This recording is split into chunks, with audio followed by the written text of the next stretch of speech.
are now locked in and listening to The Issue. This guy is a franchise quarterback, and no, I don't want to hear any pushback on that. It feels like a top 10 roster to me.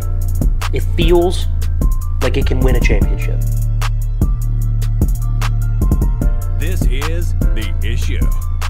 Yo, what's up? We are back. It is The Issue, Thursday, July 18th. Another episode here for you. More football to talk, obviously. We are getting closer to the season. It feels good. I say it every week. The closer we get to the season, the more content that we have for you guys. And that's totally the case today. So we have our second round of divisional predictions to get to. The way the show will go, we're going to start things off with Tim's rant this week. Cincinnati Bengals will take the brunt of it.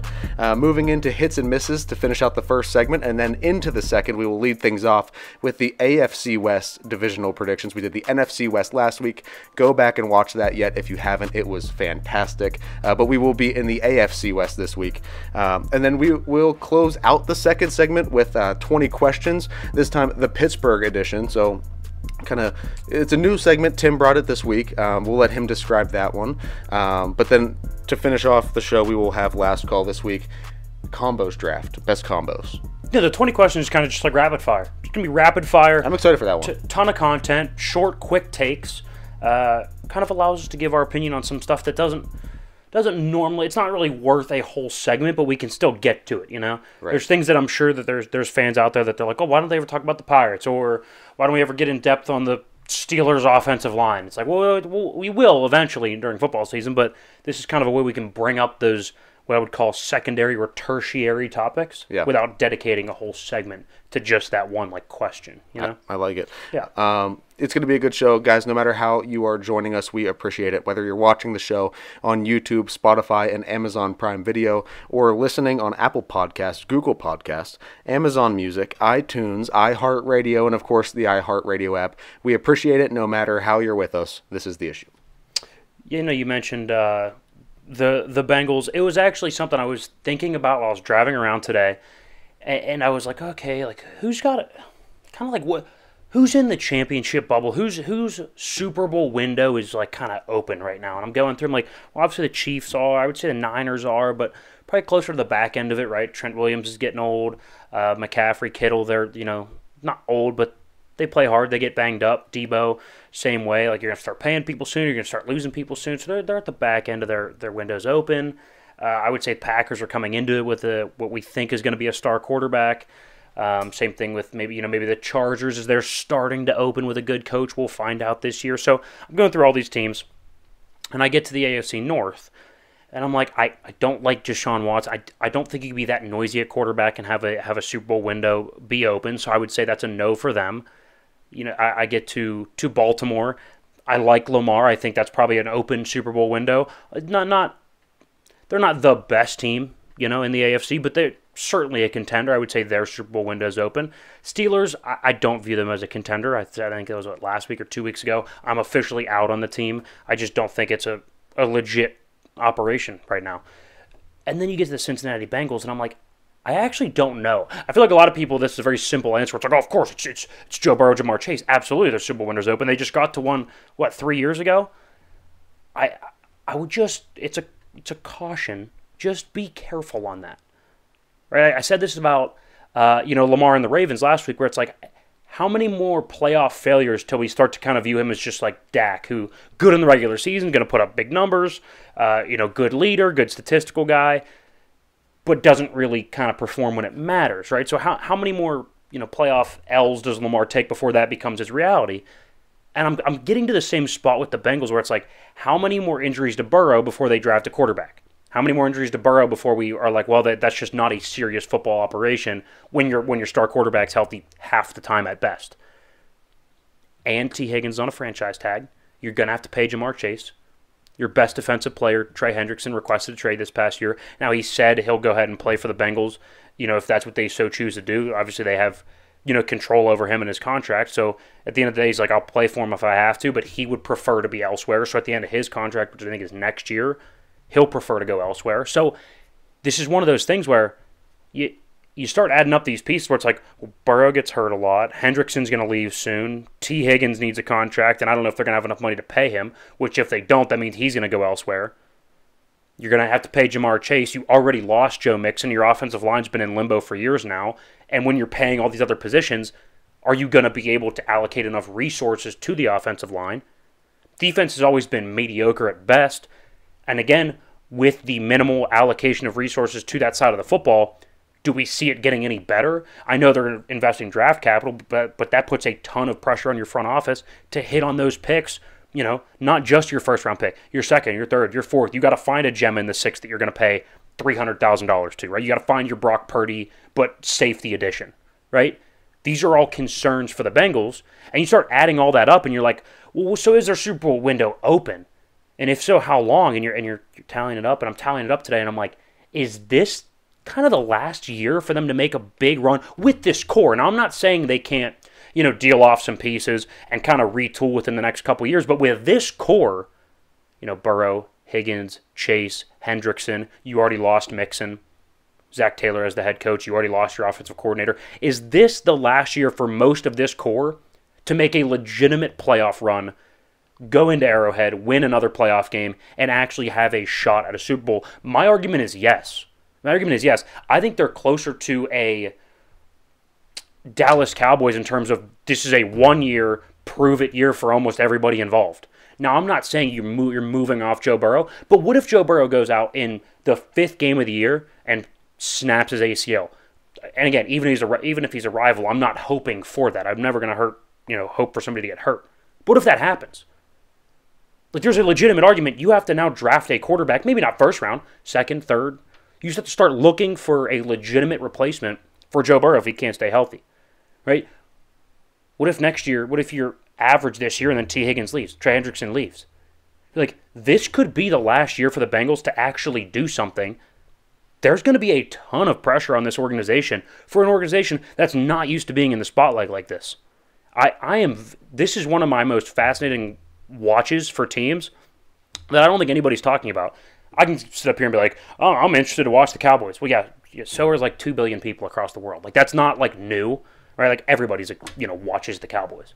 Or like, I'm excited to watch the Steelers. Well, yeah, no shit. I'm from Pittsburgh, and they have probably the most interesting quarterback situation in the league this year, obviously, right? Like, but nobody's talking about the Bengals because we just assume, oh, well, Joe's healthy, Jamar's back, they got T. Higgins on the franchise tag, Trey decided to stay this year.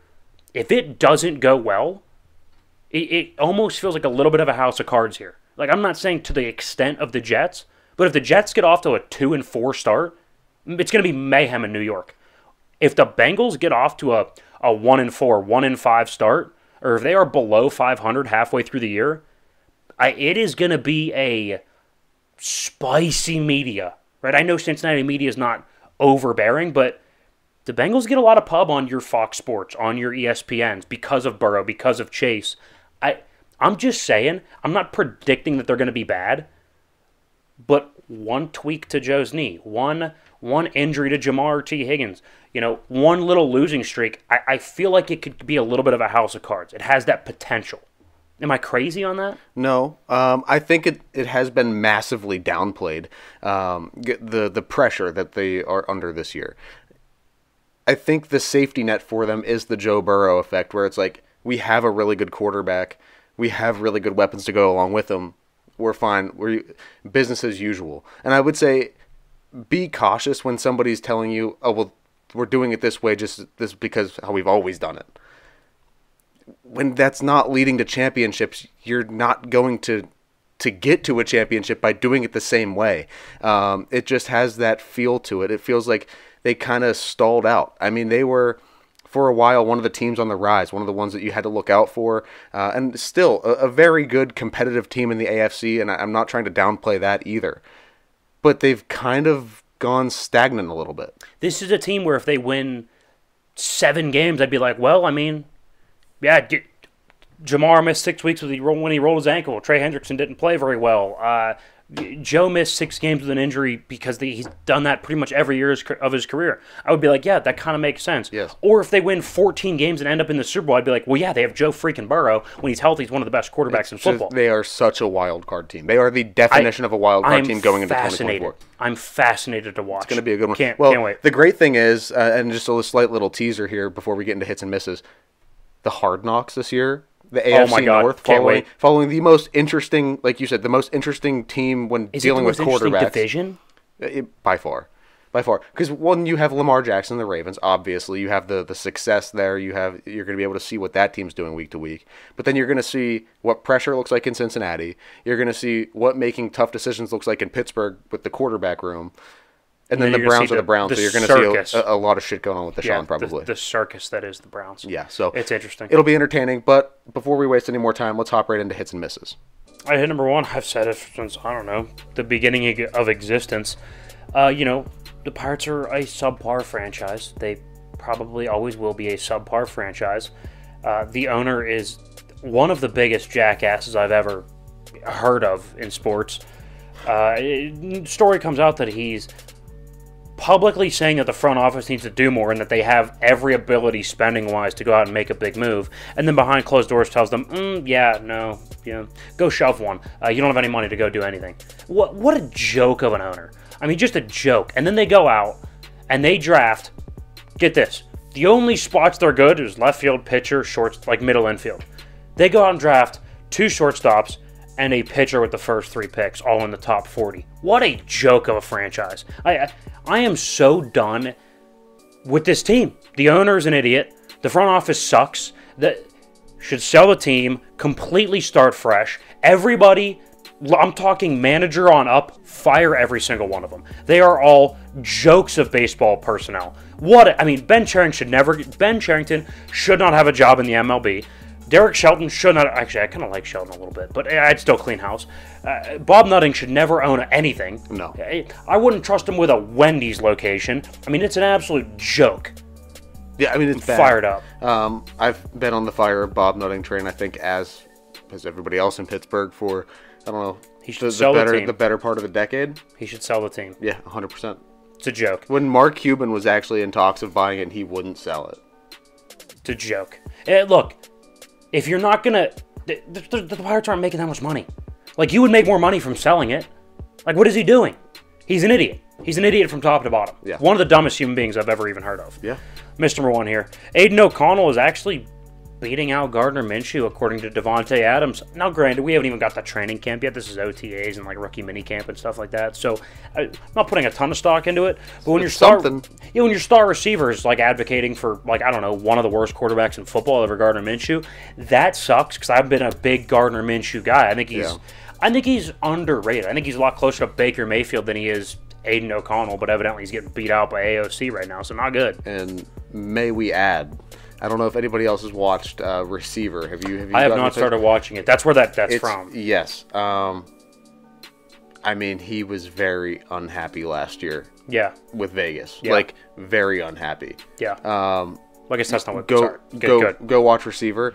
So he's gonna.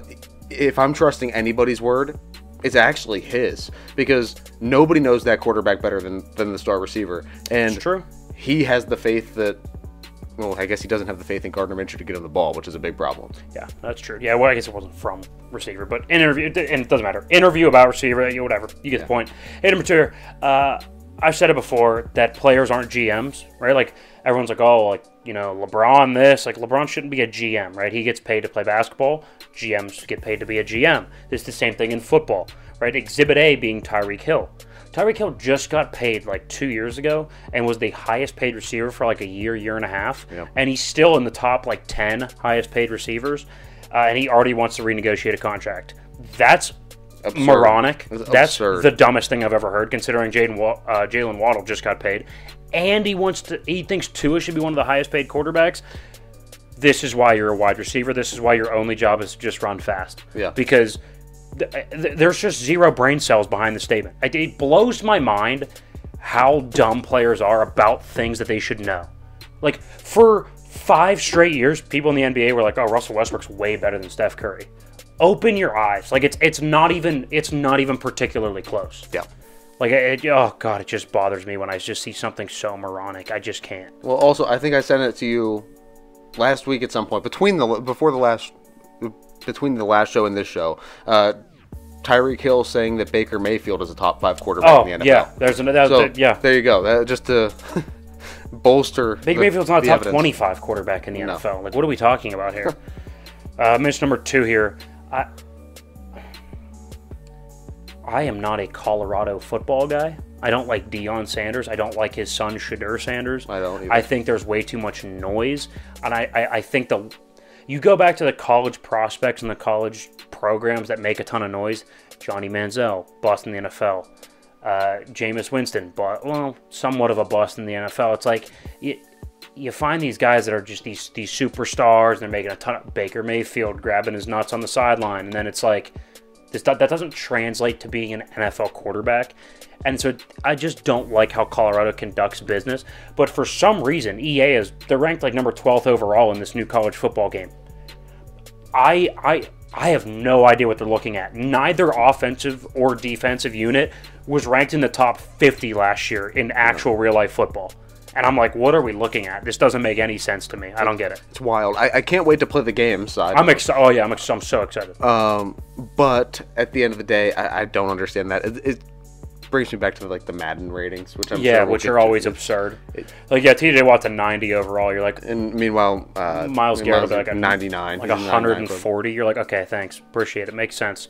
Finally, one statistical category is better, and other than win rate. Oh, that's great that he had a great win rate. Did it lead to anything? No. He had the same amount of statistical production in his playoff game as TJ Watt did. I'll give you a hint. TJ Watt didn't play. Yeah. All right. So, hit number 3 here. We've been on this whole like offensive coaches win, right? You have to be new. You have to be clever on offense. Well, the Atlanta Falcons new coaching staff, right? Raheem Morris comes in from the Sean McVay tree. Now, Raheem is more of a defensive coach, but he's bringing in some new offensive minds. I actually, off the top of my head, I forget who the offensive coordinator even is, but it doesn't matter, whatever. But they're talking about Kyle Pitts maybe getting some time at not just tight end, but wide receiver. That would be interesting. I think it's interesting. Look, here's my point. Anything that's interesting, I'm here to at least try it. Because clearly, they tried the ground and pound with Arthur Smith, which we'll see how it goes with the Steelers this year. But they tried that, didn't work. Let's pivot. Let's go more like high flying. You have Kirk Cousins. He can push the ball down the field. Why not try him at wide receiver? Do you think it'll work?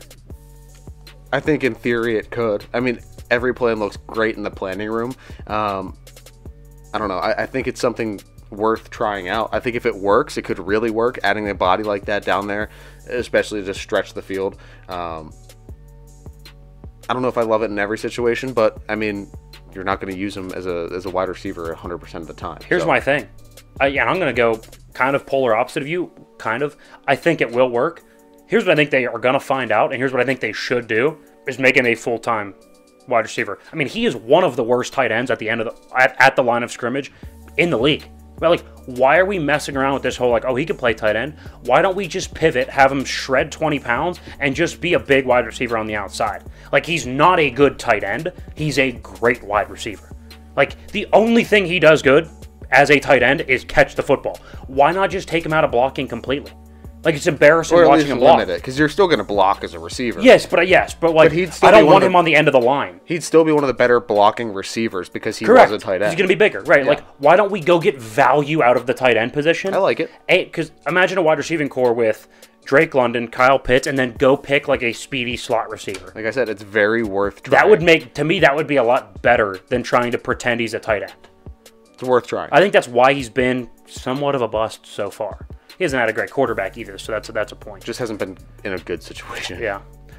Quick little miss number 3 here. I always thought RG3 was a little bit, let's just say on the liberal side of things. Been a little bit rigid when it comes to some issues.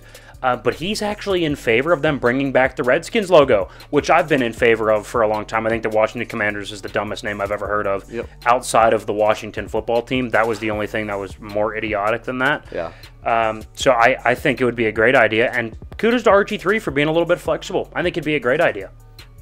There are groups of Native Americans that are saying that, like, it's disrespectful that they took it away. Like there are people that are actually pissed about it. It was never supposed to be like a derogatory thing in the first place. Is the part that pisses me off. Supposed to kind of pay homage to them, right? Wasn't it? It was supposed to honor them. Sure. So, yeah. Just glad that not everybody's head is as twisted as you think it is. You know? Absolutely. Good for RG3. It's refreshing. Good for RG3. I hope they do bring back the Redskins logo. They probably won't, though. That seems like a lost cause, but I don't know. Good to see somebody with some different thinking. World won't feel right again until it's the Redskins. Yeah, I still off camera still call them the Redskins every now and then. I'll on camera call them the Redskins every now and then. I mean, I'm in. All right. We'll be back in the second segment. Divisional predictions, AFC West coming up next, along with 20 questions, Pittsburgh edition, and then some last call to finish it up. Welcome back in, halfway roughly through July. So good to have you. And we are 7-8 weeks out from the start of the NFL season. Can't wait. I believe camp starts in 2 weeks, 3 weeks. We are very close. God, I can't wait. However you are, arriving upon this video, make sure you go back, check out other videos, whether that be on YouTube, Spotify, Apple Podcasts, iHeartRadio. We certainly appreciate you doing so. Like I said, watch, listen, follow the social medias. They're linked everywhere that you can find our videos. We appreciate you stopping in. If you missed the first segment, go back, listen. I talked a little bit about the Bengals. Is their Super Bowl window closing? How much runway does that team really have?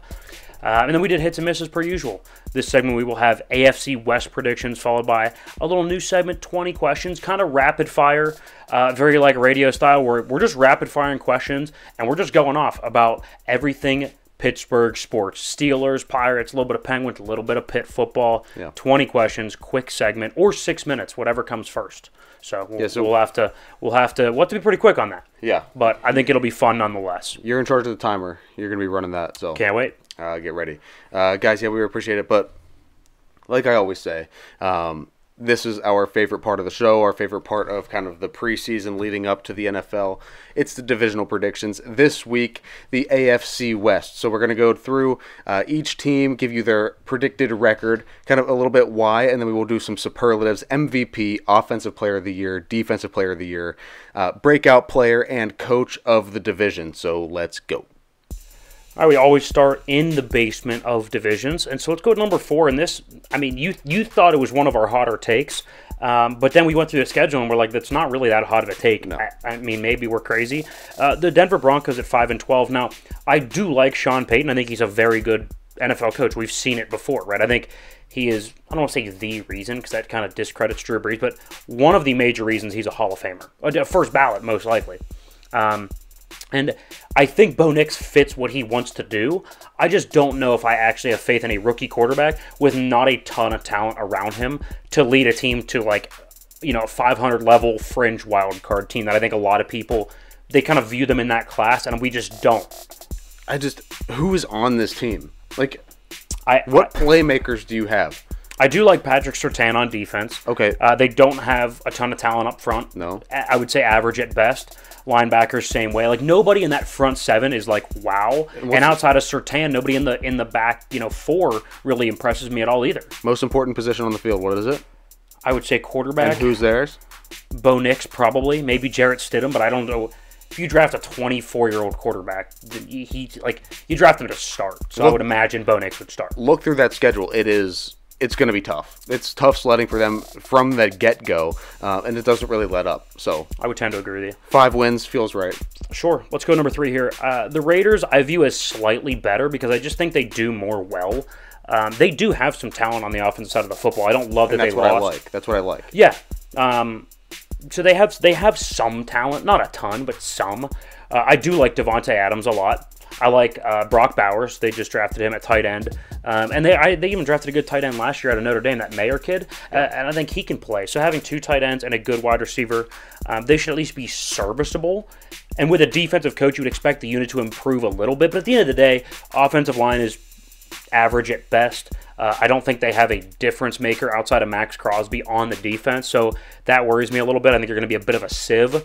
And the offense, I think some games they'll look really good. I think some games they will be pretty bad. Absolutely. Now, I think it's going to be an inconsistent offense with either Aiden O'Connell, who's a second-year guy, or Gardner Minshew, who both both young quarterbacks and journeyman quarterbacks, it's not their ability to do it for 1 or 2 games. It's the ability for over a season, can you sustain at a professional level? And that's kind of what separates Gardner from, I always compare him to Baker, but I think Baker's a more consistent player. So I just worry about the Raiders at quarterback. So I think 6, maybe 7 wins. It's about, is it sustainable? And I mean, we're splitting hairs here, right? We have the Raiders at 6-11, the Broncos just behind them at 5-12. Like, you could argue me into flipping them. We talked about it. They could be flipped, but I mean,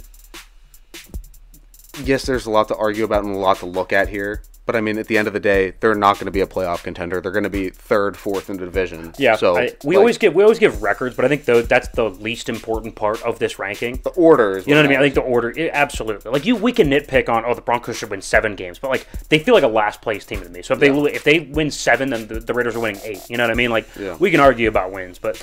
Number 2, I'd go the Chargers. We estimate, again, not that important, at 11-6, but you could talk me into 10-7. I'm a little higher on them than most people because I'm higher on Harbaugh than most people. I think he's won everywhere. Maybe it's not instantly and winning at the highest level instantly, but he's going to make your team a lot better. And we're big on, you got to have an identity, right? Like if I don't know what you do and what you do well, then it's really hard for when times get tough in an NFL season. What is your plan of attack? If you don't have a plan, you kind of have nothing. Yeah. And they haven't had a plan or a direction in a couple years. And I think Harbaugh gives them an authentic identity and plan with the organization. Run the football, physical on the lines of scrimmage, set Herbert up for success. We don't need a high-flying offense. We need a consistently good, serviceable, complementary football type offense. And I think that's what you're going to get. Yeah, that's exactly what you're going to get.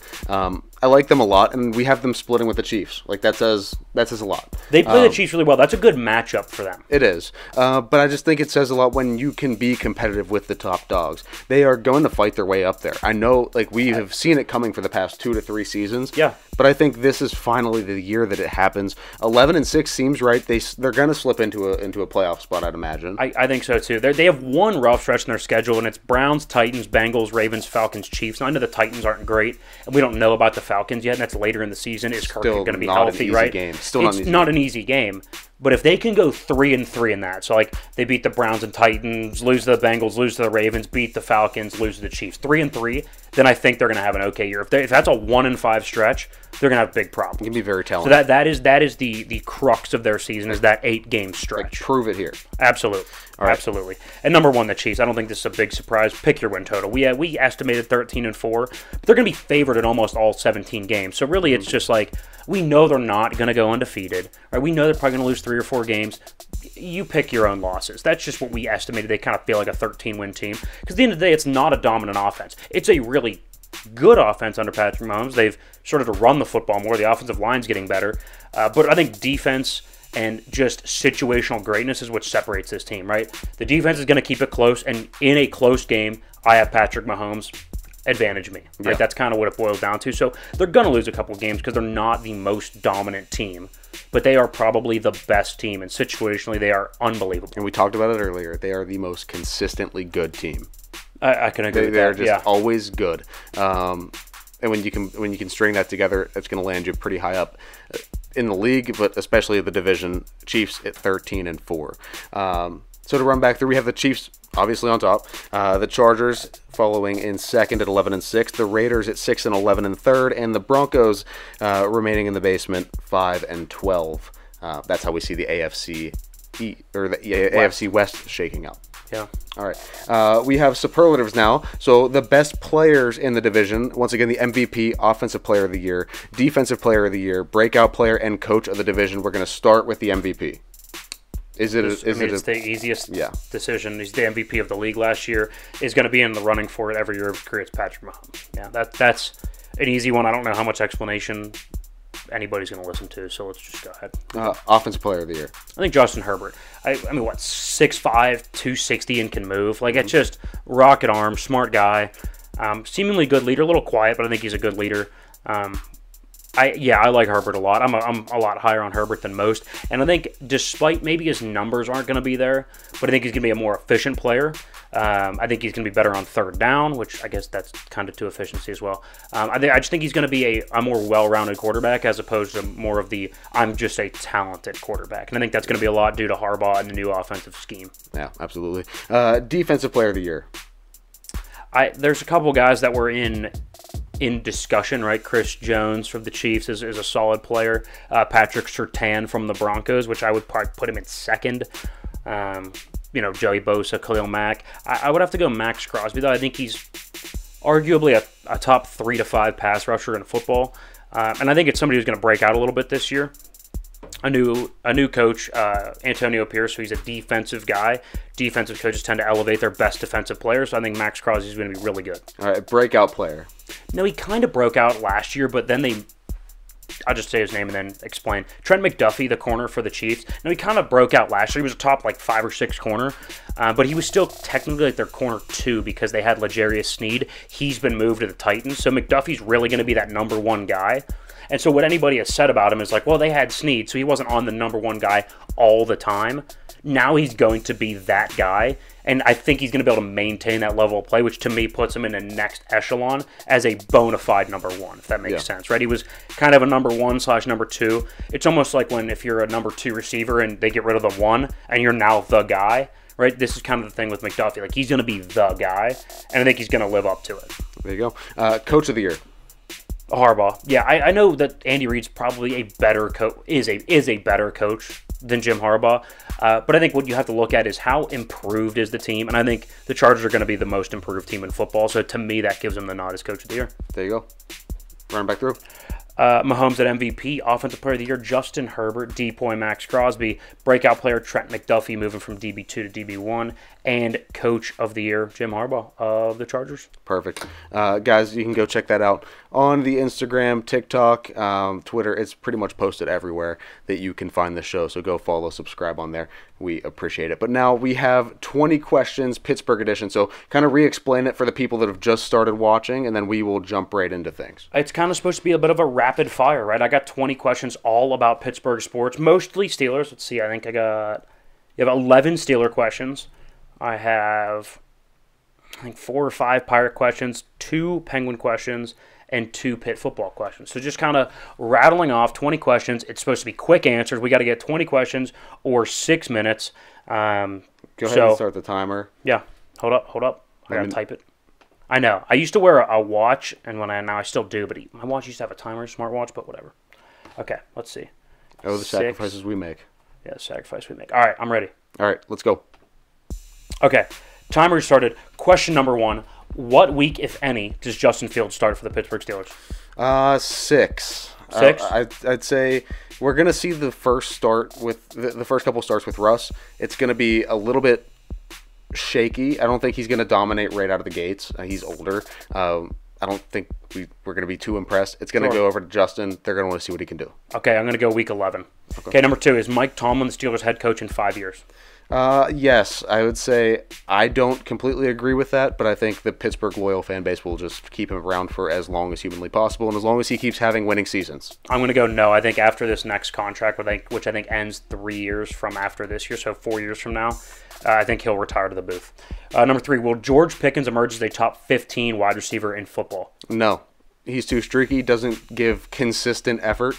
I think we mentioned it last week where he'll put up, a great catch here. He'll run a great route here, but then he'll take a couple plays off, won't even block, and won't go for the ball when it's on the ground. So I would also say no. Inconsistent quarterback play as well, that's an issue. Yeah. Number 4, will TJ Watt lead the league in sacks? Yeah.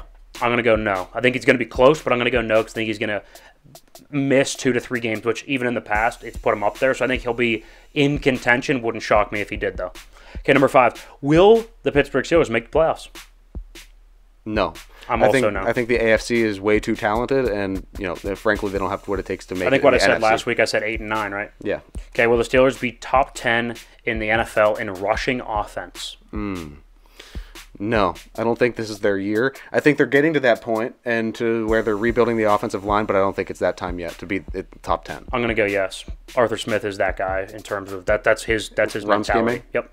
Number 7, what will be the most disappointing loss on their schedule? You have 4 options. Raiders, Jets, Giants, Commanders. My prediction is they will lose one of those games. They're going to lose to the Giants. Okay. It's going to be a huge disappointment because the quarterback play is going to be horrific for New York.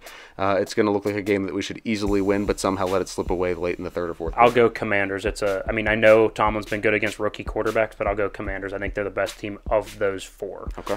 Number 8, what will be their best win? Options: Ravens on the road, Chiefs at home, Eagles on the road, or Bengals on the road. Those are your 4 options. The Steelers beat the Ravens quite regularly, and they also beat the Bengals rather regularly. I would take the Chiefs if you can beat the Super Bowl, like the defending. But do you Super think Bowl they're going to beat champions. them? No. That would be the most impressive of the 4. I'm saying, which one do you think is going to happen? They'll beat the Ravens. Okay, I also go. We'll go Ravens because I think they'll lose the rest of the other 3. Okay. Will Micah Fitzpatrick have a pick 6 this season? Yes, absolutely. I think I'm going to say yes as well because he had 2 or 3 his first season. Went cold last year. I think he'll come back. Number 10, a surprise player for the Steelers this year. I guess not too much of a surprise anymore, but Jalen Warren. I Okay. love the way he runs the football. Sure, I'll go Calvin Austin. Most disappointing player on the Steelers this year. I'm going to go Russell Wilson. I think I'm going to go Broderick Jones. I think he takes a slight step back. Okay. All right, on to the Pirates. Will the Pittsburgh Pirates make a move of mild significance at the deadline? I would probably say no, judging based on how they just went about their business in the draft. It was completely disorganized, and it didn't make much sense. I will say no as well. I think they're going to make a very, very subpar move. Number 13, will Henry Davis ever pan out and live up to the 1-1 draft stock? Nope. I agree. Not the 1-1 level. I don't think he'll live up to just a big leaguer period. No, it's just not looking good. Is Paul Skeens the best pitcher in baseball? Absolutely. Okay, that was question number 14. I agree. Will the Pirates make the playoffs this season? No. I also agree. They haven't been making the moves at the deadline or, moving money around at all whatsoever. I don't think they have the bats to do it. I just don't. I don't think they have the bats to make it, and if they do get in, I don't think they have the bats to win anything in the playoffs. And it sucks because they have the pitching. Correct. Will Bob Nutting sell the team within the next 5 years? No, he's too hard-headed. Couldn't agree more. And which is upsetting because I wish he would. Number 17, will the Pittsburgh Penguins make the playoffs next year as this team is currently constructed? So not taking into account if they end up making any trades. As you see the roster right now, do you think they can make the playoffs next year? Absolutely not. All the old pieces have to go outside of Sidney Crosby. I actually think yes. I think they'll rebound. I like some of the moves they've made. I think this second year for Michael Bunting in the system is going to be good. And I think at the end of the day, how many NHL teams would kill to have Letang, Carlson, and Pettersson as your top 3 defensemen? I think a lot would. I think a lot would also kill for that top line with Sid and then add your other 2 players. Yeah, I just see them disappointing. It's possible. And that's a good segue because 18, is Sidney Crosby still a top 10 player? Yes, absolutely. He has shown little to no regression whatsoever. I couldn't agree more. Actually, I will go a step further. I think Sidney Crosby is still a top 5 NHL player. Number 19, can Pitt football actually win 8 games this year? No. I would agree. I think they're going to win 7. I think they'll just be under. It all depends on their transfer quarterback they got from Bama. Don't even know his name. That's how crazy the transfer portal is. And finally, number 20, we have 45 seconds. Will Pitt beat West Virginia this year in the Backyard Brawl hosted Week 3 at Pitt? And while I wish they would, I'm going to have to say no. I'm going to say yes. I think being at home, I think it's going to be a defensive battle. I think they win barely. It'll be the best win on their schedule. I think every other win will come against a mediocre team. Well, I would love to see that, though. That would be great. It's going to be a good game. I can't wait. We made it. With 23 seconds to spare, that was last call. That was not last call. But Or not last call. That was 20 questions. Sorry, I'm sorry. Now it's about to be last call. You're good. I just got so excited. You were jumping the gun a little bit. That's Yeah. okay. That was good, though. I like that. That was fun. I like that. Yeah, that was good. I like that a lot. That was good. We will have to continue that one. Very good there. Good addition. Anyway. Basically perfect timing on the 6 minutes, too. I know. We were between 6 and 7. I made the executive decision to just go 6. Yeah, I like 6. In fact, I think we agreed on 7 before, and I just on the air said 6. So. Yeah, I was slightly confused. That's okay. We ended up working out. Yeah. Perfect. Okay, combos. Yeah, combo draft. So this week, I guess we both came in kind of excited for this one. I mentioned it last week right before we did one. So finally now, I have a lot on my draft board. I feel pretty good about mine. Pretty good about mine. Take your first pick. Number one. Henry Davis I pick. am going to stay in sports and go Jordan and Pippen at number 1. Okay. I think it's the best all-time duo in the NBA. You could argue the best all-time duo in sports. 6 titles in 7 years. Argument that Pippen was the second most talented player in the league, just to have 2 of the top probably 3 to 4 players in basketball at one time. You got to commend it. Jordan and Pippen at 1. Okay. I have a lot of food on mine. Okay. Mainly. Sure. Because when I said combos last week, we were doing the food. But I do have some non-food. I'll just go football and beer at number 1. Oh, football and beer. Yeah. I like that. That's good. That is a staple. I almost said Sundays in NFL, so I was kind of along the same lines as you. And I like the addition of beer. I like that one. I will go to actual combos. I'm going to go the pizza-flavored combos in my number 2 slot. First of all, one of the most underrated snacks in the history of snacks, and it's the best flavor of the most underrated snack in the history of snacks. Yeah. Combos, the pizza pretzel ones, absolutely. That's my second round pick. Ready for this one? Yeah. Jack and Coke. Oh, Jack and Coke's a good one. It's a staple of the drinking community. Yeah.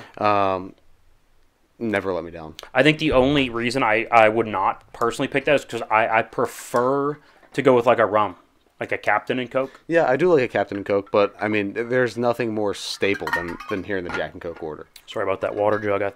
I almost coughed, and we know that when I cough, I can't stop, or else I'm going to die. Yeah, it's bad. So I preemptively took a sip of water. Look at you. Anyway. Third pick. Peanut butter and jelly. I can't believe it's still on the board in the 3rd round. That's unbelievable. PB&J is a staple. And my first 3 picks in order are off the board, and I'm feeling good. All right. We're going to go Oreos and milk at my number 3. That's such a good one. That's such a good one. I could argue just broaden it to cookies and milk, and I think it'd still be a great value pick. I had cookies and milk written after that, but I kind of wanted to specify a little more to go for the main brand. I don't think it's crazy. I don't think it's crazy at all. I'm going to go ahead and pivot back to sports. I'm going to go Tom Brady and Bill Belichick. I know it was a rocky ending, but I mean, the winningest duo in NFL history, the biggest league, the 2 most important positions in that league, and ran it for 2 decades. Yeah. I think that is unbelievable. Again, even though it ended rocky, Brady and Bill. All right, burgers and fries. Burgers and fries is a good one. I am astonished I'm going to have all 5 of mine without you taking it, because we're very similar people, so to not have any overlap on this is quite absurd. This is why I had like 10 ideas because I thought we were going to I only put 5. I was having faith, and I was just going to wing it if you took one of mine, but this is great. Okay, my number 5 slot, wings and ranch. Does it get any better than wings and ranch? Pick your flavor, hot, mild, Thai, blah, blah, blah, sweet and sour, barbecue. Yeah. Gotta have ranch with it. Yeah. Yeah. You were thinking about wings today when we came in. I was thinking about wings. Yeah, absolutely. I'm surprised that was premeditated. Yeah, that was premeditated. Okay, bacon and eggs to finish things off. That's really solid. That's really solid. I've been on a bacon and egg kick too. I love bacon and eggs. Yeah, unbelievable. It's solid. Yeah. I think we just said the same I don't thing know. 6 times. Pizza. I had Jordan Pippen, the pizza combos, PB&J, Brady and Bill, wings and ranch. And I had football and beer, Jack and Coke, Oreos and milk, bacon and eggs, and burgers and fries. And this one's tough because it's very, very subjective. So, I mean, I don't know. That's a tough one. Yeah. Overall, I think it was good. The drafts never disappoint. Never. It's a good episode. Yeah, that's all we have for today. That was a fun one. I love 20 questions. We're doing that next week, too. Yeah, that was a lot of fun. Cool. We will be back. Guys, follow along with the show. Hit us with a follow, subscribe wherever you watch or listen. We appreciate it. You guys watching every week helps us out a lot. We will be back. More football to talk next week. That was the issue.